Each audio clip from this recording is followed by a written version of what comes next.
Bismillahirrahmanirrahim. Alhamdulillahirabbil alamin. Assalatu wassalamu ala asrofil anbiya'i wal mursalin wa ala alihi wa sahbihi ajmain, amma ba'du.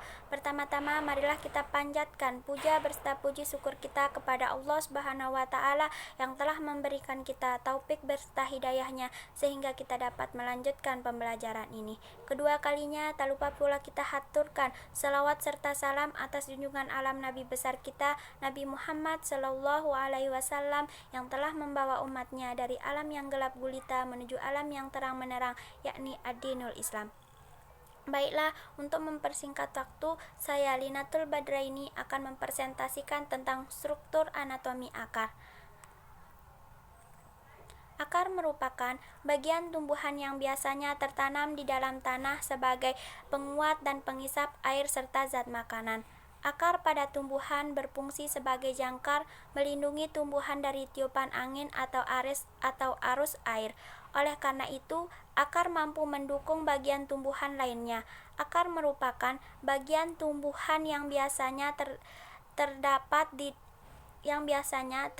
dalam tanah dengan arah tumbuh ke pusat bumi atau geotropi positif.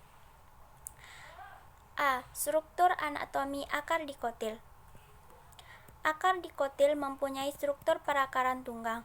Maksudnya adalah akar merupakan akar primer atau akar utama yang menancap ke dalam tanah dengan kokoh. Akar primer tadi akan membesar dan mempunyai beberapa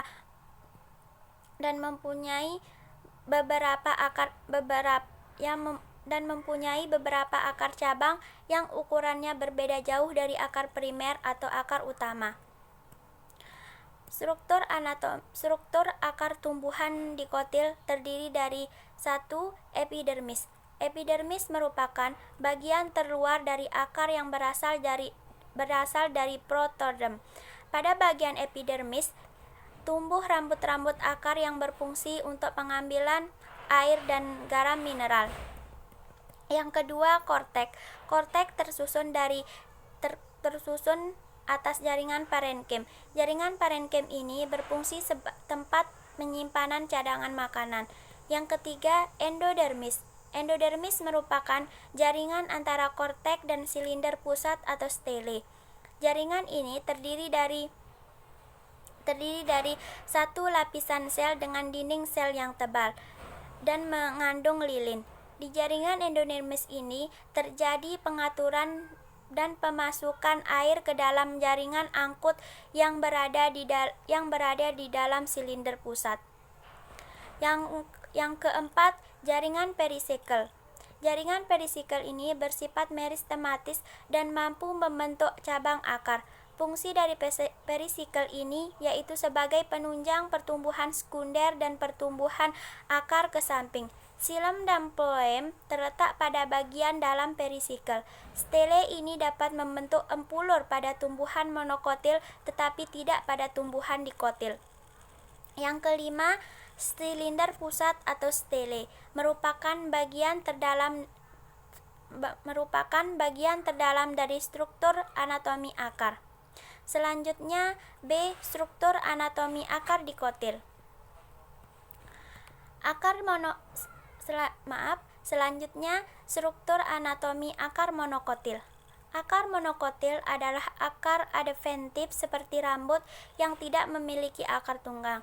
Akar radikal atau akar primer dari monokotil digantikan oleh akar adventif pada tahap awal. Akar monokotil memiliki empulur di pusat.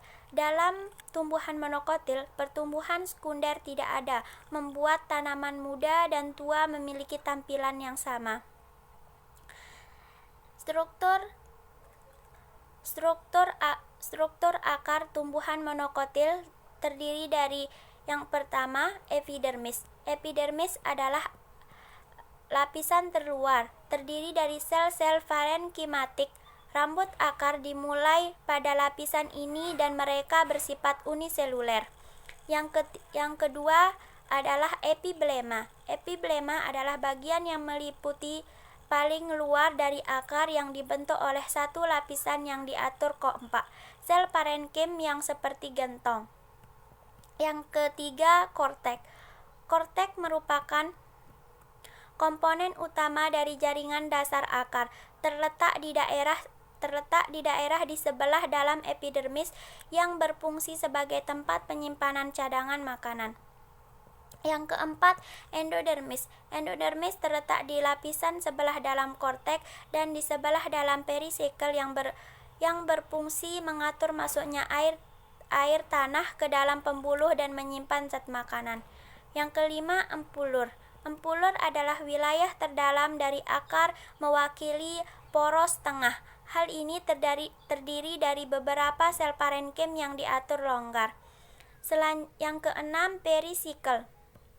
Perisikel adalah meliputi paling luar dari stele, diwakili oleh satu lapisan sel-sel parenkim, terletak di sebelah dalam lapisan endodermis yang berfungsi untuk membentuk cabang akar dan kambium gabus. Yang ketujuh, jaringan penghubung. Jaringan penghubung diwakili oleh sel-sel parenkim yang diatur longgar ditemukan di antara ikatan pembuluh, sel-sel khusus untuk menyimpan air. Yang kedelapan, ikatan pembuluh. Ikatan pembuluh diatur dalam arah radial. Ada 8 bundel, masing-masing xilem dan phloem. Yang terakhir, yang kesembilan, stele. Stele adalah silinder pusat akar terdiri dari perisikel, jaringan penghubung, empulur, dan ikatan pembuluh. Terletak pada lapisan bagian dalam yang berfungsi sebagai alat angkut air dan air mineral dari akar, kemudian ditunjukkan oleh bekas pengangkut atau bekas pengangkut xilem. Baiklah, itu saja dari saya. Kurang dan lebihnya mohon dimaafkan. Wassalamualaikum warahmatullahi wabarakatuh.